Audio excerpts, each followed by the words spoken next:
Hello class 11th। हमारा topic हमारी चल रही थी यूनिट 7th। ठीक है, आज हमारा टॉपिक रहेगा स्ट्रेस, स्ट्रेन, ग्राफ। इसको लोड एक्सटेंशन ग्राफ भी कहा जाता है। Load extension graph. देखिए क्या है। If we take a wire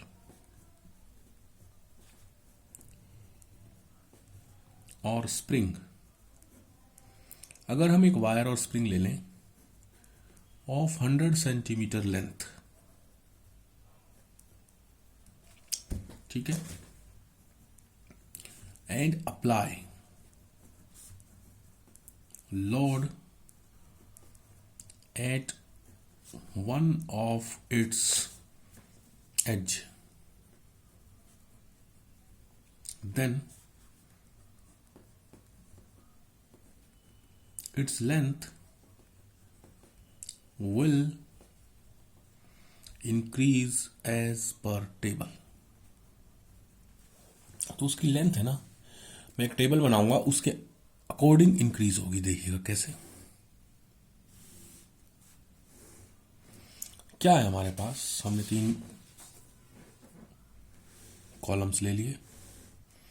एक कॉलम लिया हमने लोड कितना लटकाया है, एक कॉलम लिया एक्सटेंशन कितनी हुई है वायर में, ठीक है, एक्सपेंड कितनी हुई है, और एक कॉलम लिया हमने टोटल लेंथ कितनी हो गई एक्सपेंड के बाद। ठीक है, पहले हमने 0 kg लटकाया, एक्सटेंशन 0 सेंटीमीटर, लेंथ 100 सेंटीमीटर। हमने 1 kg लटकाया, एक्सटेंशन 1 सेंटीमीटर, 2 kg लटकाया 2 centimetre, length 102 centimetre. 3 kg hang किया 103 सेंटीमीटर। क्लियर है। ये है इलास्टिक लिमिट पॉइंट। क्या है इलास्टिक लिमिट पॉइंट, एक बार यहां तक देखते हैं। ठीक है, as load is applied,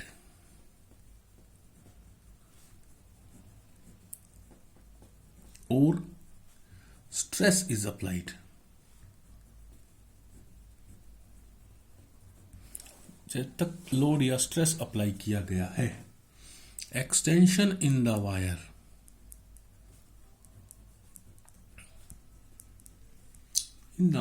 is directly proportional to load applied. Load का मतलब हमने वेट लटकाया, वेट का मतलब हम इसको स्ट्रेस भी ले सकते हैं। जैसे जैसे हमने स्ट्रेस लगाया वैसे वैसे इसकी लेंथ में इंक्रीज होती गई। ये डायरेक्टली प्रोपोर्शनल है। For 1 kg of load 1 centimetre is extension.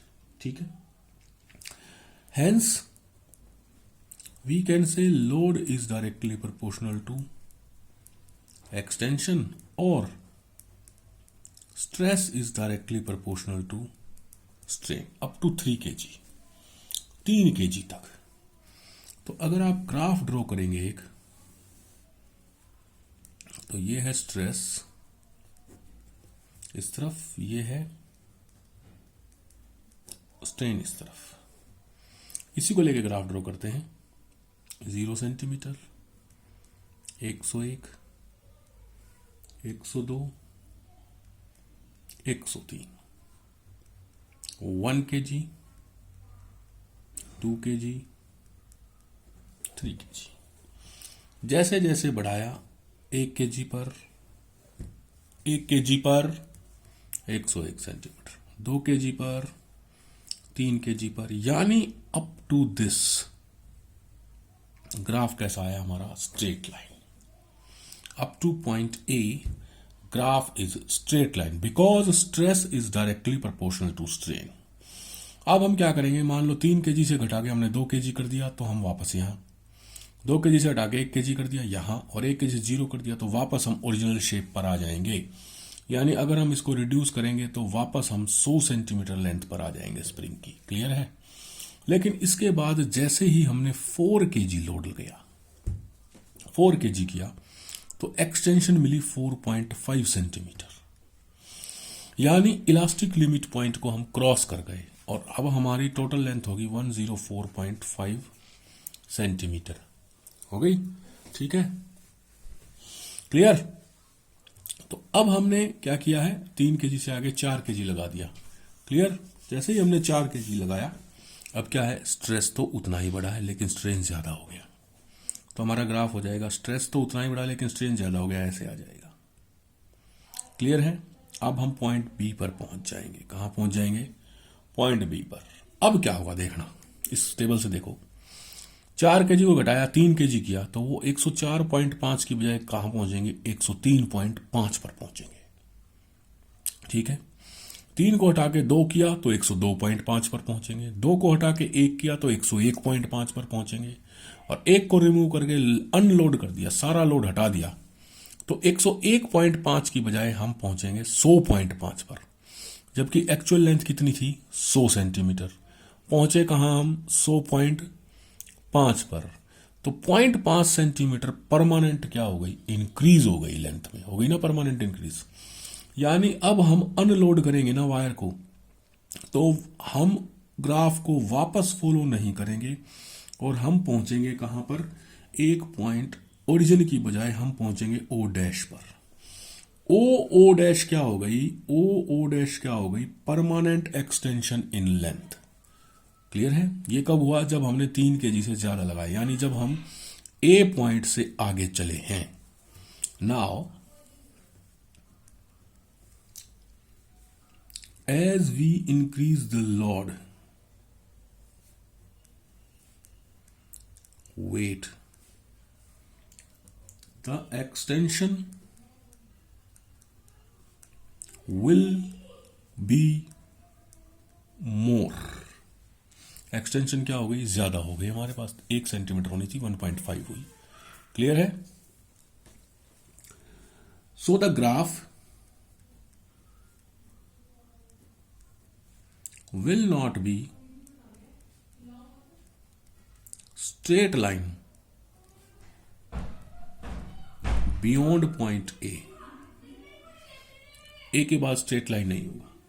ठीक है, if we unload the wire now,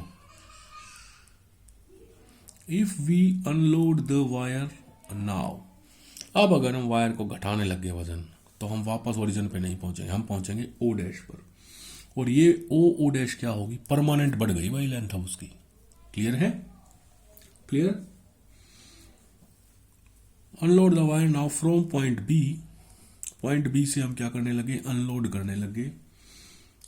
it will not reach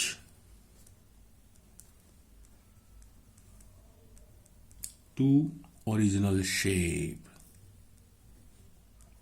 ये ओरिजिनल शेप पर वापस नहीं पहुंचेगा, बैक, पीछे, बट क्या हो जाएगा, ए परमानेंट एक्सटेंशन।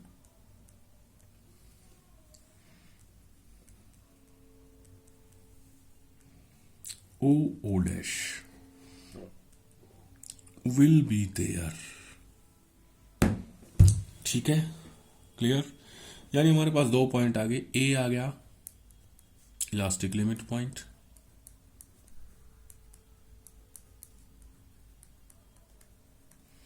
बी आ गया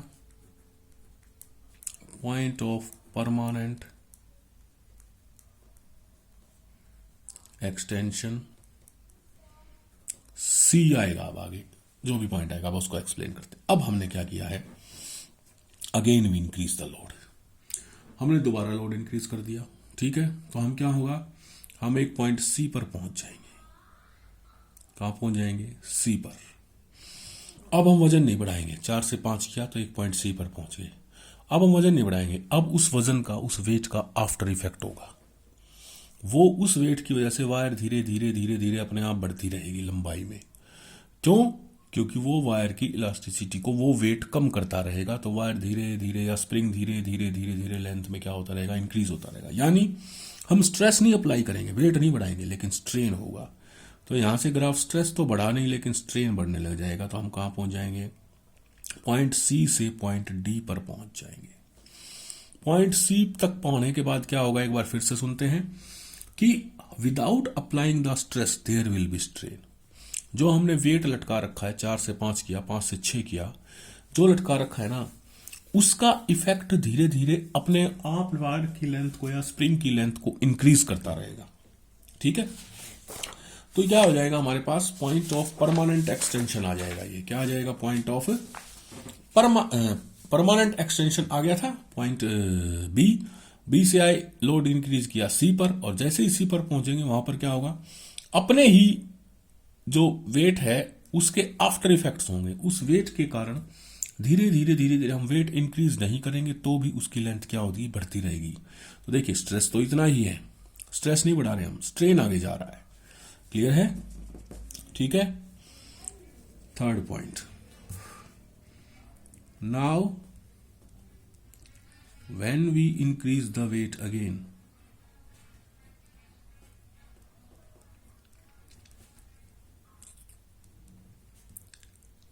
then a point C will come where without increasing the load नहीं बढ़ा रहे हम, extension in the wire will be there, extension in the wire will be there। Wire में क्या होगा, एक्सटेंशन होगा। ठीक है, आया समझ में। So the point eight which without applying stress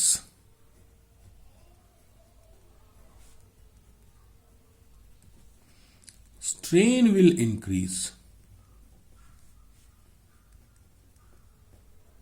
increase, that point is called, that point C is called YIELD, yield point।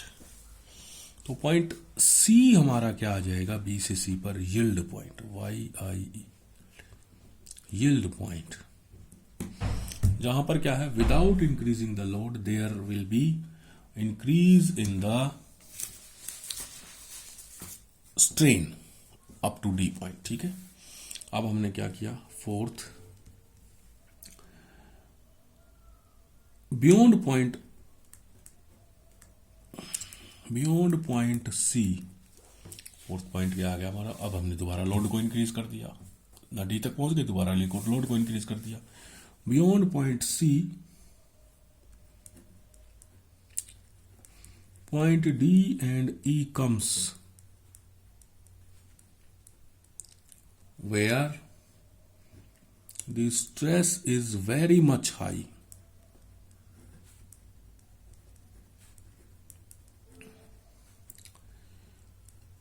up to breaking point, up to breaking point। Stress कितना high हो जाएगा, breaking point जितना high हो जाएगा। Hence if we increase more stress, then wire or spring will break down, wire या spring क्या हो जाएंगी, टूट जाएंगी। The point eight which this happen is called breaking point। जिस पॉइंट पर ऐसा होगा वो क्या कहलाएगा, ब्रेकिंग पॉइंट। यानी डी से हम और बढ़ाएंगे स्ट्रेस, स्ट्रेन बढ़ेगा, पॉइंट ई आएगा, ई के बाद हमने और बढ़ा दिया स्ट्रेस, तो फिर पॉइंट एफ आएगा और जहां पे हमारा क्या हो जाएगा, ब्रेक हो जाएगी वायर, क्या हो जाएगी, ब्रेक। तो एफ हमारा क्या हो जाएगा, breaking point. F is our breaking point. तो this is called stress strain graph. अब इस स्ट्रेस स्ट्रेन ग्राफ के बेस पर हम क्या करते हैं, सभी मटेरियल्स को दो टाइप में डिवाइड कर सकते हैं। इस ग्राफ के बेस पे सब्सटेंसेस को दो पार्ट में डिवाइड कर सकते हैं। कैसे, देखिए, on the basis of this graph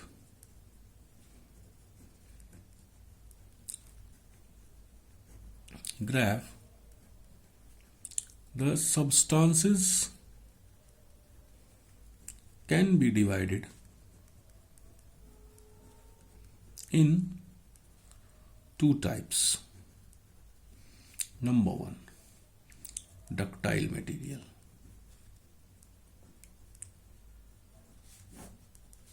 कौन से मटेरियल है, डक्टाइल मटेरियल। ये क्या है, material for which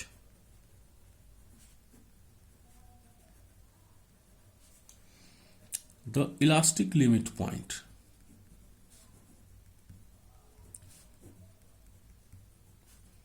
and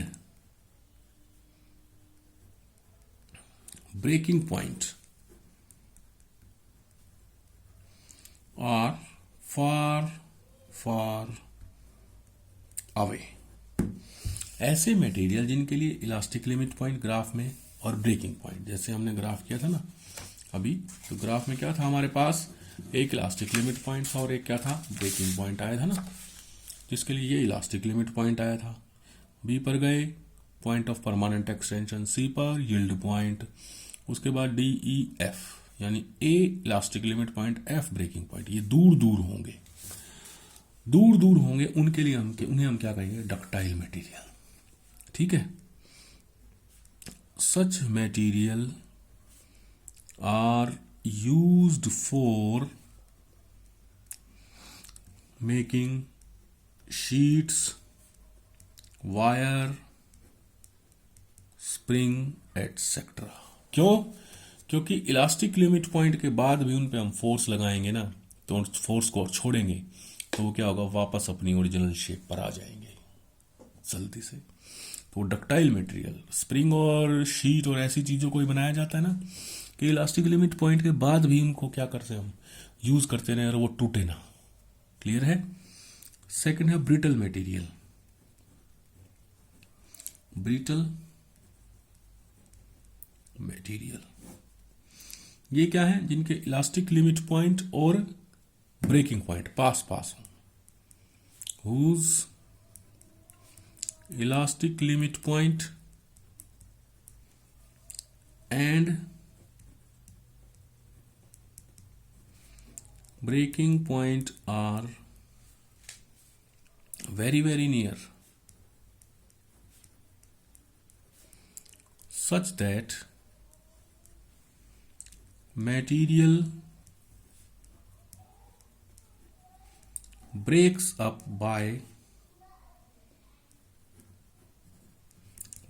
early by applying small force। ठीक है, अगर मैं ग्राफ ड्रॉ करूं,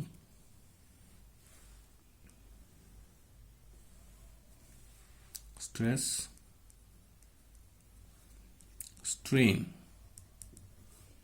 ठीक है, ये है आपके पास पॉइंट ए, ये है आपके पास पॉइंट एफ। ठीक है, और एक और ग्राफ ड्रॉ करूं, ये है पॉइंट ए और ये है पॉइंट एफ। इसमें क्या है, इलास्टिक लिमिट पॉइंट के बाद भी आप फोर्स लगाते रहो, वायर या मेटल या शीट हमारी टूटेगी नहीं। तो इसको हम क्या लेंगे, कौन सा मटेरियल, डक्टाइल मटेरियल। इसमें क्या, इलास्टिक लिमिट पॉइंट के बाद थोड़ा सा फोर्स लगाया, ब्रेकिंग पॉइंट आ गया, टूट गई। तो क्या आप उसको खींच के या पीट के शीट बना सकते हैं, नहीं। वायर बना सकते हैं, नहीं। स्प्रिंग बना सकते हैं, नहीं। तो ये है आपके पास ब्रिटल मटेरियल के लिए ग्राफ, और ये है आपके पास डक्टाइल मटेरियल के लिए ग्राफ। क्लियर है? आया समझ में? तो this is stress strain graph, और ये इसकी थोड़ी सी क्या है, एप्लीकेशंस हैं। दो डेफिनेशंस और कर देते हैं इसमें हम छोटी छोटी। इलास्टोमर्स क्या है, ये दो डेफिनेशन और करते हैं। इलास्टोमर्स,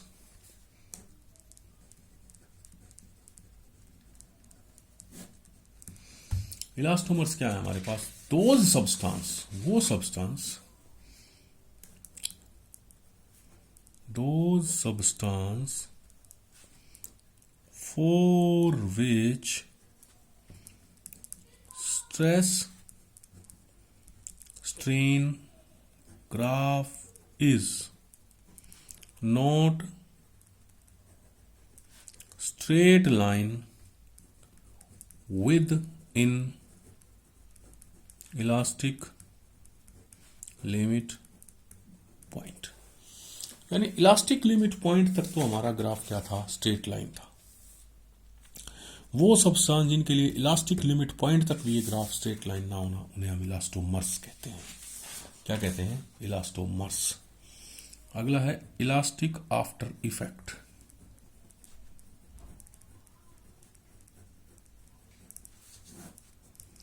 इलास्टिक आफ्टर इफेक्ट क्या? The temporary delay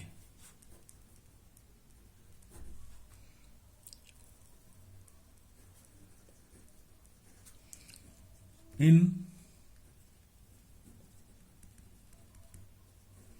regaining the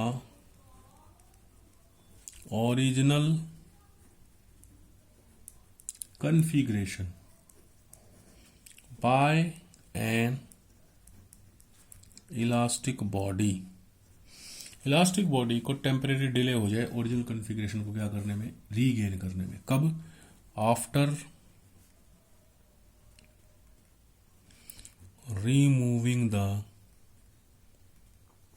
deforming force। deforming force remove करने के बाद उसको वापस रीगेन करने में थोड़ा सा टाइम लग जाए, बस रीगेन तो कर ले, थोड़ा सा टाइम लग जाए, ठीक है। This effect is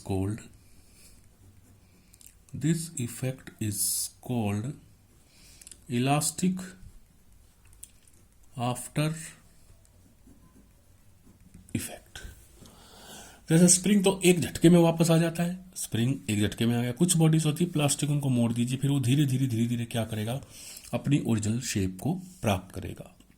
this delay in time, ये प्रॉपर्टी होती है, वो इलास्टिक आफ्टर इफेक्ट कहलाता है।